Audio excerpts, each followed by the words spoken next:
Boa noite. Vou estar pedindo aos irmãos que estejam abrindo as suas Bíblias em Hebreus,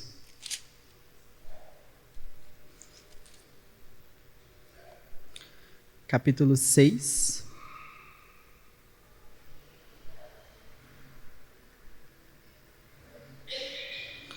Hebreus, capítulo 5. Vamos ler juntos do verso 1 até o verso 14.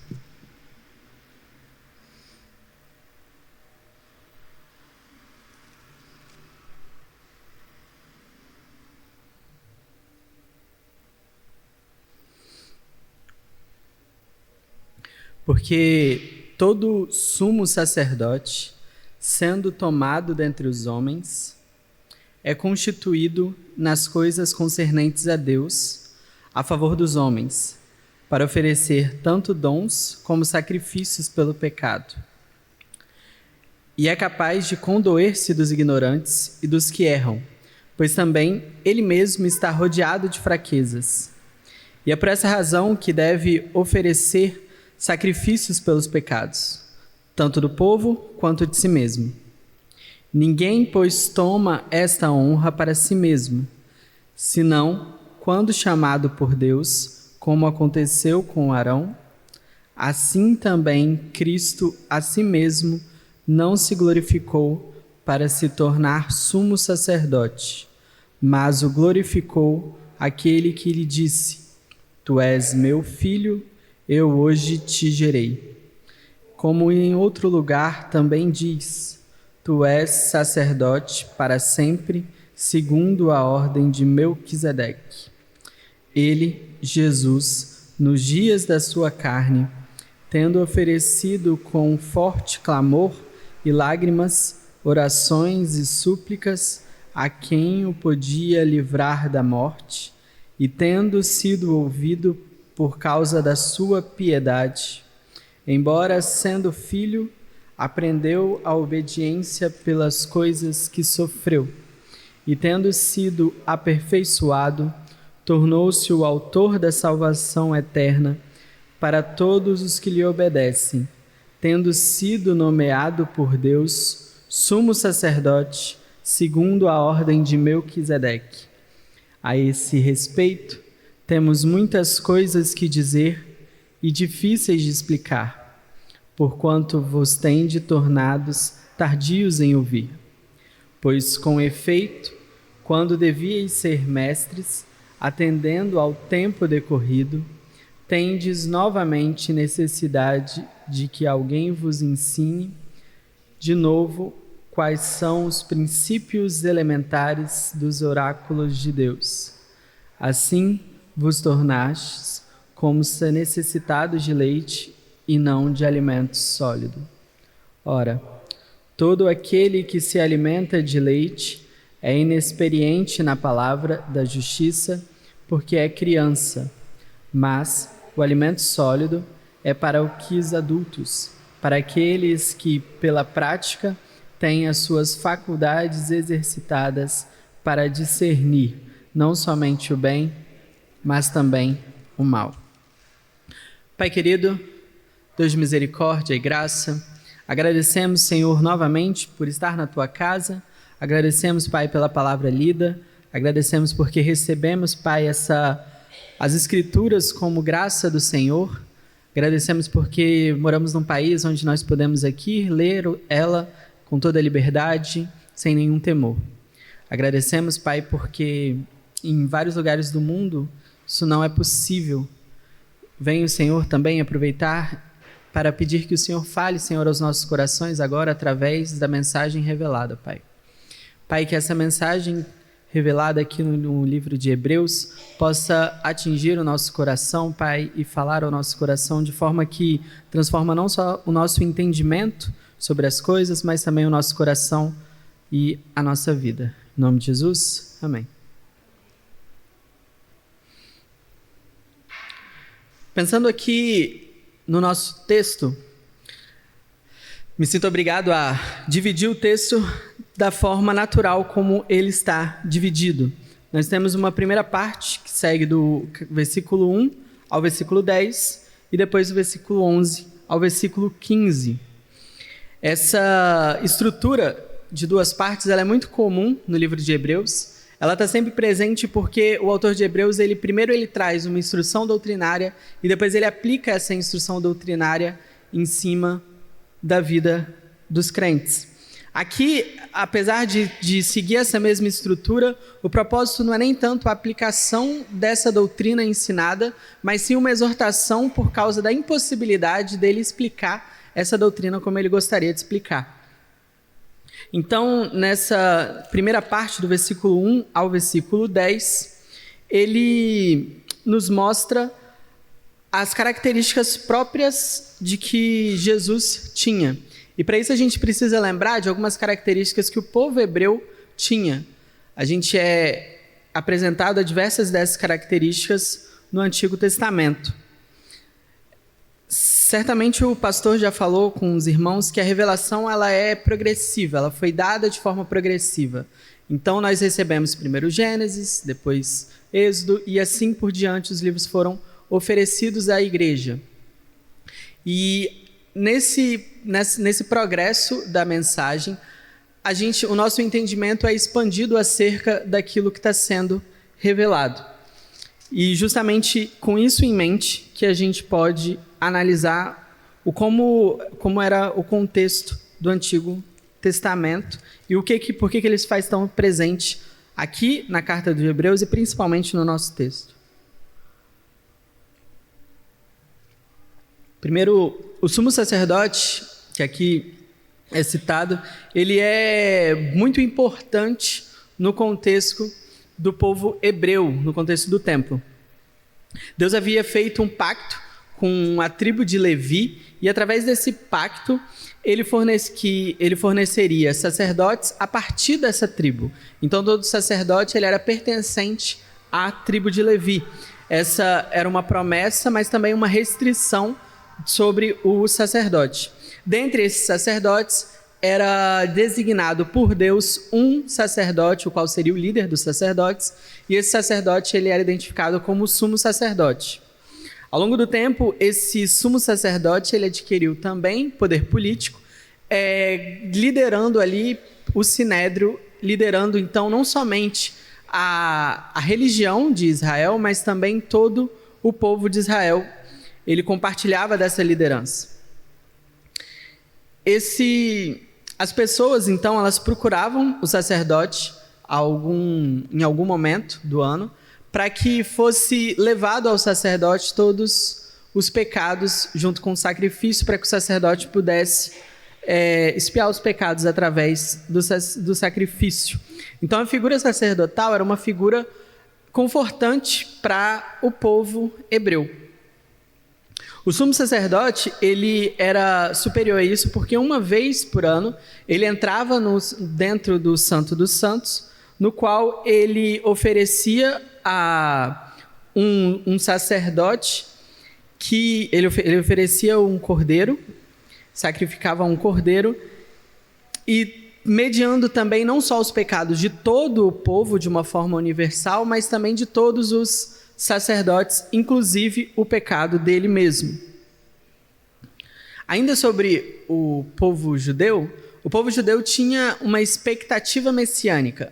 Eles esperavam um Messias e eles tinham algumas informações a respeito desse Messias que foi revelado através dos profetas. Eles sabiam que esse Messias, esse ungido, o Cristo, ele seria um grande salvador que havia sido prometido para o povo.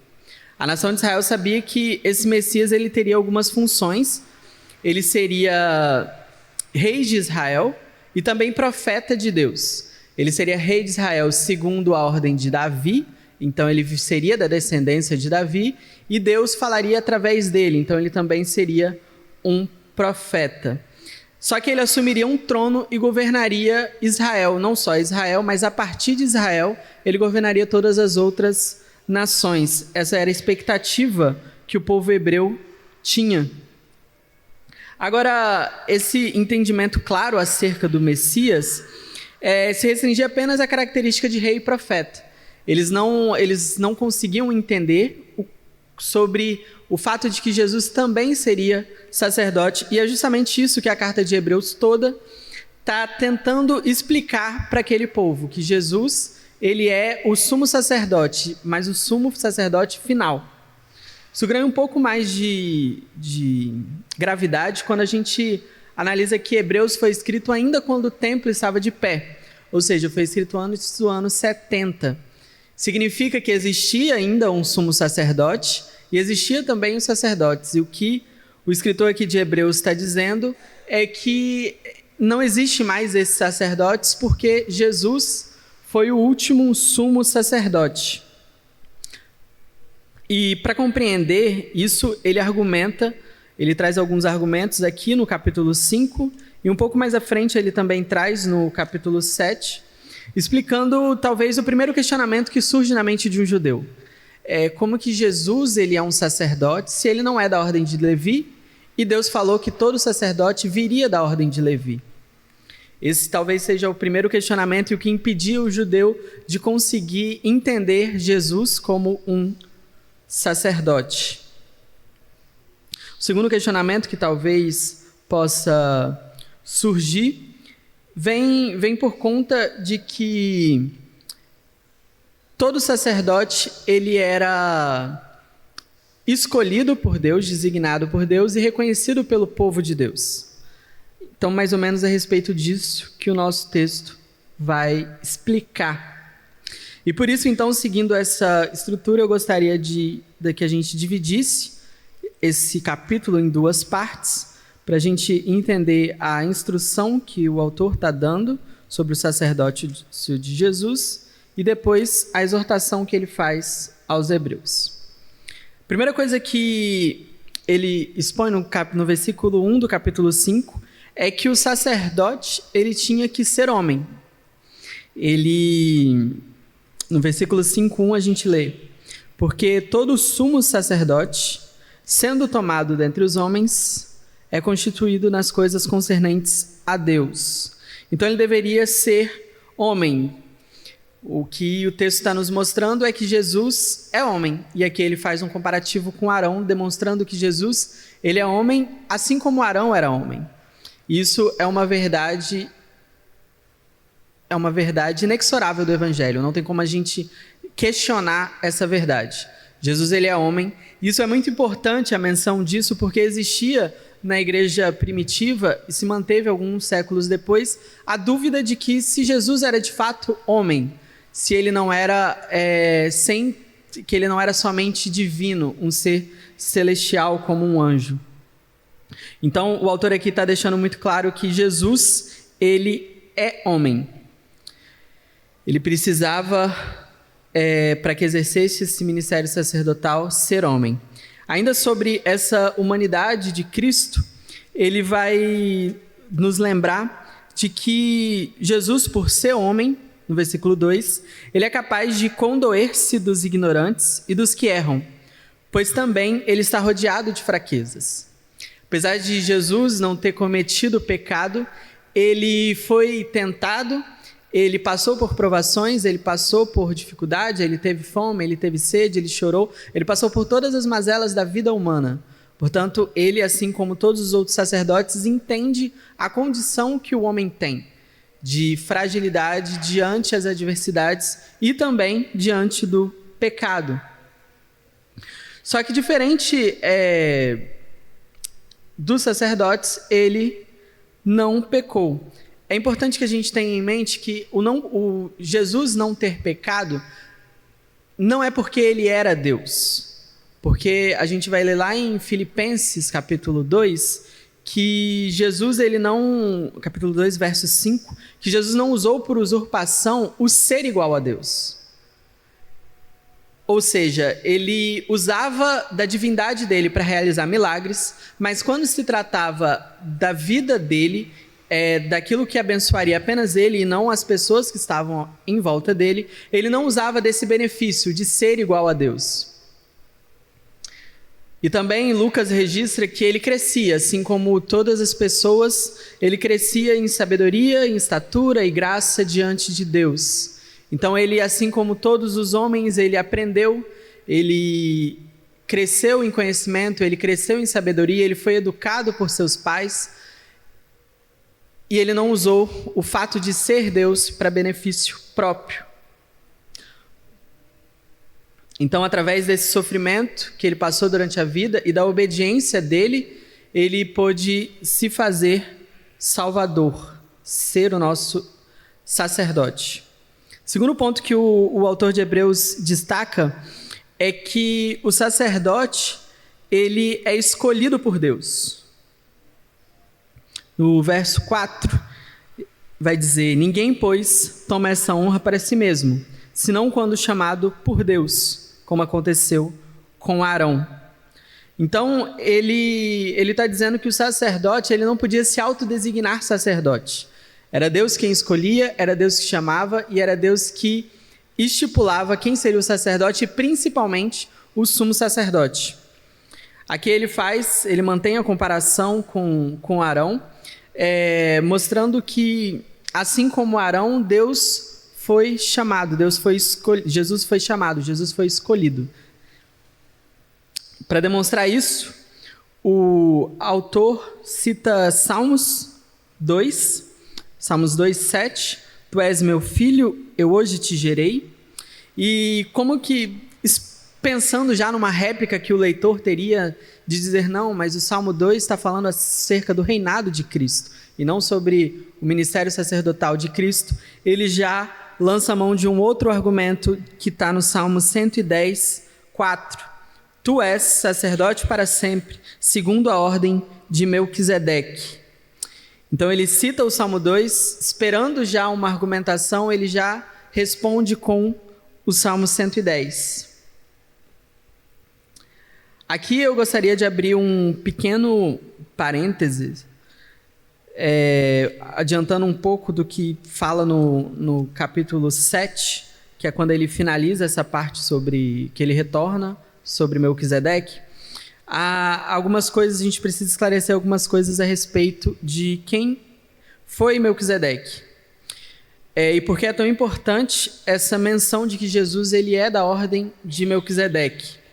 Lá em Gênesis, capítulo 14, é mencionado uma guerra de 5 reis que vêm do Oriente e eles levam ao cativo. Abraão se une a outras 4 pessoas e vai ao resgate de Ló e vence essa guerra contra esses 5 reis. Posteriormente, Abraão volta e assim que ele retorna, vai até ele, então ele encontra Melquisedeque. E quando ele encontra Melquisedeque, ele reconhece Melquisedeque tanto como rei de Salém, tanto como sacerdote de Deus, ao ponto que ele reconhece que o sacerdócio de Melquisedeque era superior ao sacerdócio que ele tinha, porque ele oferece sacrifícios, ele oferece uma oferta a Melquisedeque, e no final Melquisedeque abençoa Arão. Sendo assim, ele reconhece que Melquisedeque era maior que ele. Sendo assim, a ordem de Melquisedeque, quando o autor aqui diz que Jesus ele é segundo a ordem de Melquisedeque, ele está dizendo que o sacerdócio dele é superior ao sacerdócio de Levi, porque Levi é descendente de Abraão, e Abraão, como patriarca, ofereceu o seu dízimo e recebeu a bênção de Melquisedeque. Então Melquisedeque é superior a Abraão, e como Abraão é superior a Levi, Melquisedeque é muito superior a Levi. Então é isso que ele vai explicar, tanto aqui quanto no capítulo 7, e o porquê ele menciona Melquisedeque. Em terceiro lugar, ainda aqui nessa primeira parte, o sacerdote ele deve oferecer sacrifícios. A função do sumo sacerdote é servir aos homens. Servir aos homens através do oferecimento de sacrifícios para suprir os pecados. para suprir a necessidade de morte que o pecado requeria do homem. Nesse quesito também, Jesus é superior, porque diferente do sacerdote que primeiro precisava oferecer o sacrifício a respeito do próprio pecado para depois oferecer o sacrifício pelo pecado do povo, Jesus ele não precisa oferecer sacrifício porque ele não tem pecado. E ainda acima disso, e mais importante, ele oferece a si mesmo como sacrifício. Ou seja, ele não é apenas o sumo sacerdote, mas é um sumo sacerdote perfeito.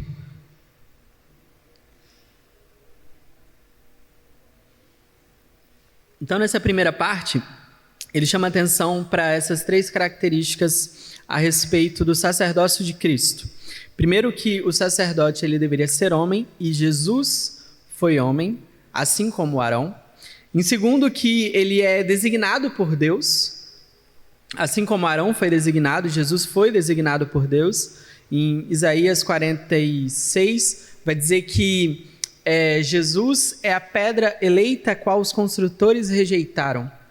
Então, ele é designado, ele foi escolhido por Deus, e ele deve oferecer sacrifícios a Deus em favor do povo. Por isso, Jesus cumpre todos esses requisitos.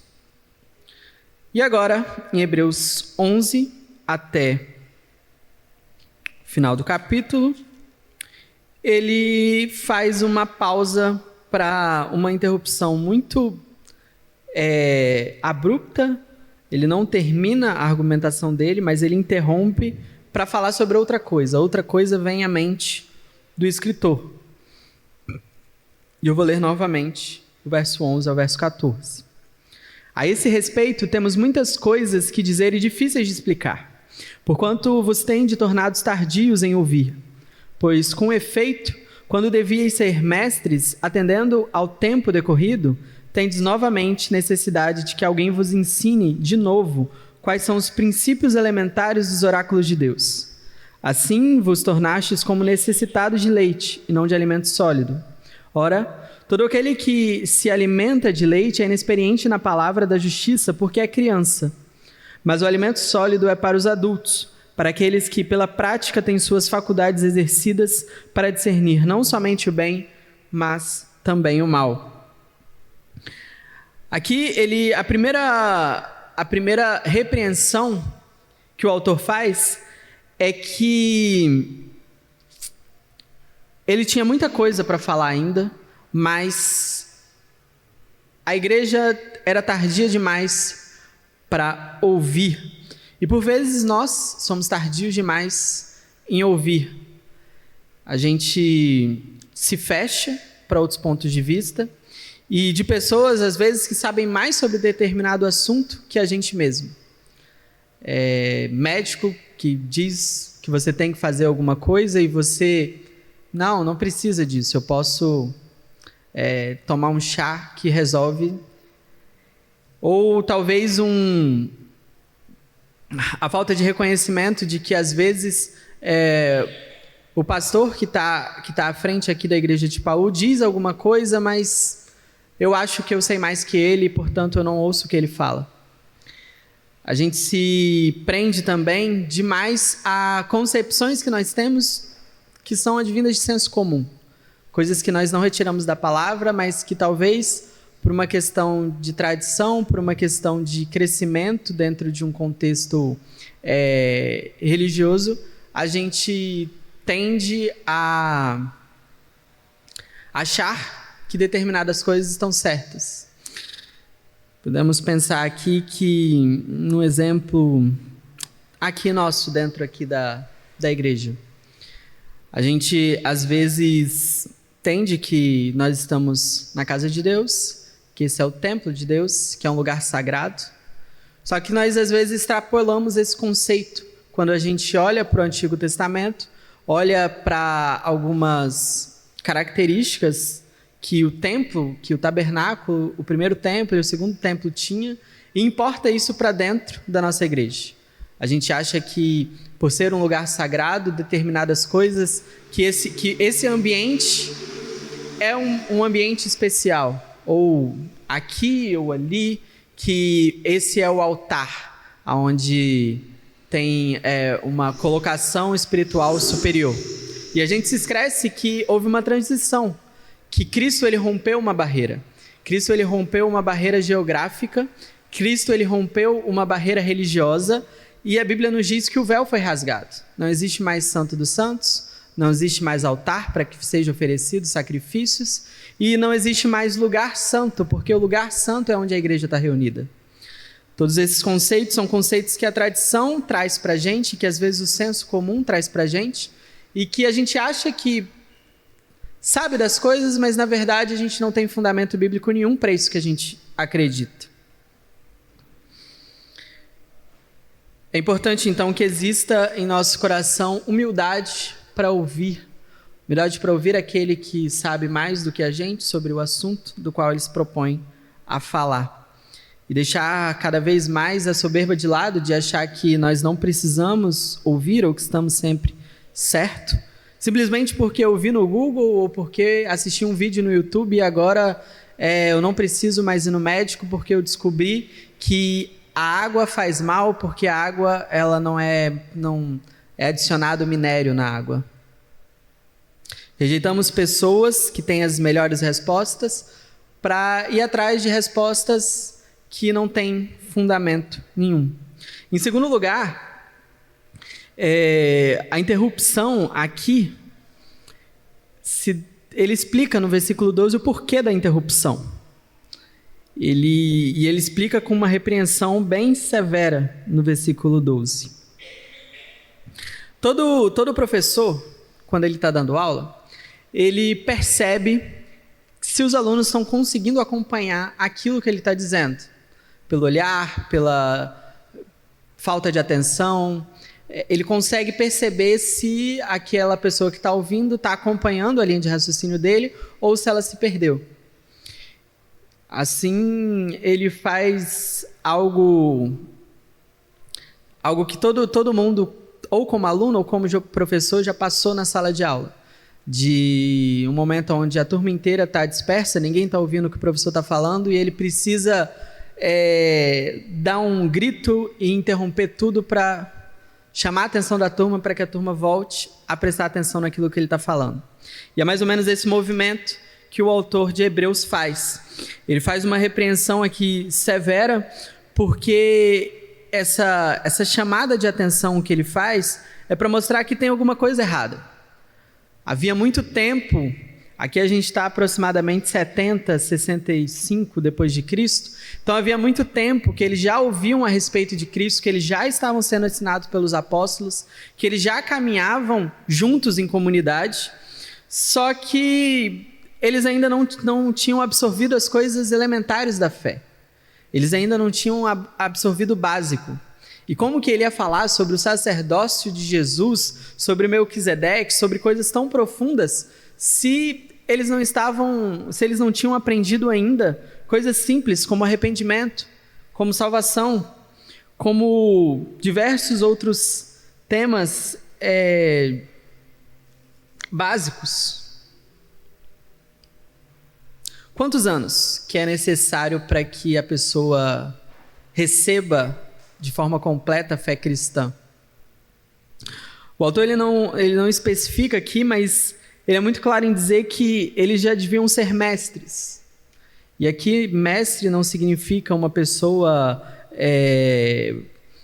um profissional que estudou para fazer isso, mas mestre dos outros. Eles já deveriam ter possibilidade de compartilhar o evangelho de Cristo com as pessoas que cercavam eles, mas eles ainda não tinham entendido o básico.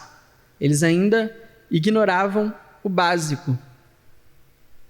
Aqui, então, ele está se referindo ao crente que passou a vida inteira na igreja, ouviu histórias bíblicas, cresceu ouvindo histórias bíblicas, ouvindo sermões, vindo no culto de estudo, ouvindo aula na escola dominical, mas falha na habilidade de conduzir as pessoas ao conhecimento da salvação. Em terceiro lugar, ele traz que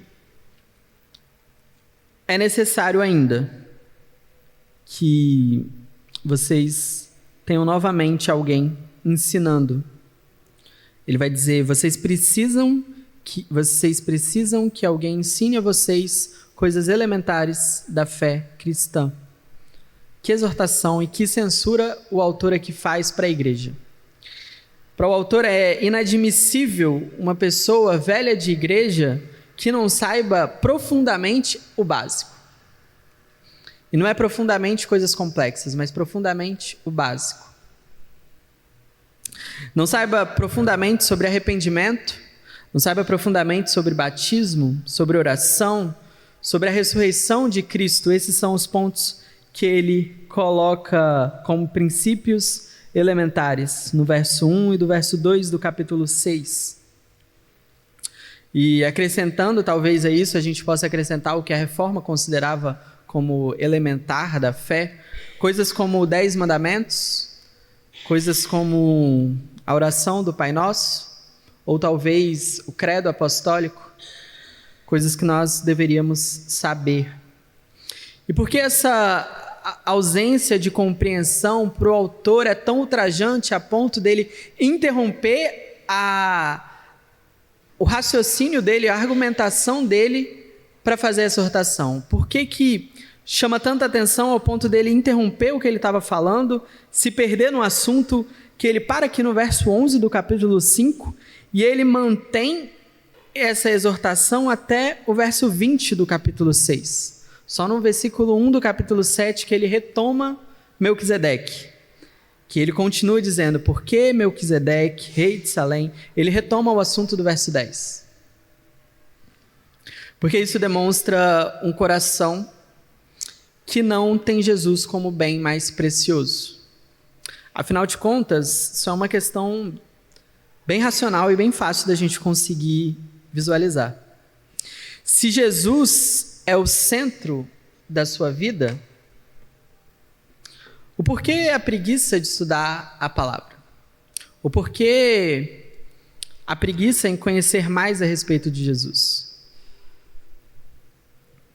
Você diz que acredita nele de todo o coração, que inclusive já entregou a sua vida a ele, mas segue com displicência com as coisas de Deus. Você já conversou com alguém que está apaixonado? Recentemente apaixonado? Essa pessoa, você já deve ter percebido que ela o tempo todo menciona a pessoa pela qual ela está apaixonada. O tempo todo ela fala sobre a pessoa, ela traz a pessoa no assunto, porque ela o tempo todo está pensando nessa pessoa. Então, como amamos a Jesus se não falamos dela sempre? Isso acontece porque aquela pessoa a qual aquela pessoa a qual é amada, ela está presente no dia a dia da pessoa. Por isso, toda hora vem à tona a mente mencionar. E, infelizmente, se você não se apresenta a Jesus sempre, você não o ama. Se não existe na sua semana um momento fora aqui da igreja onde você estude a palavra de Deus, fale com Ele, você não o ama.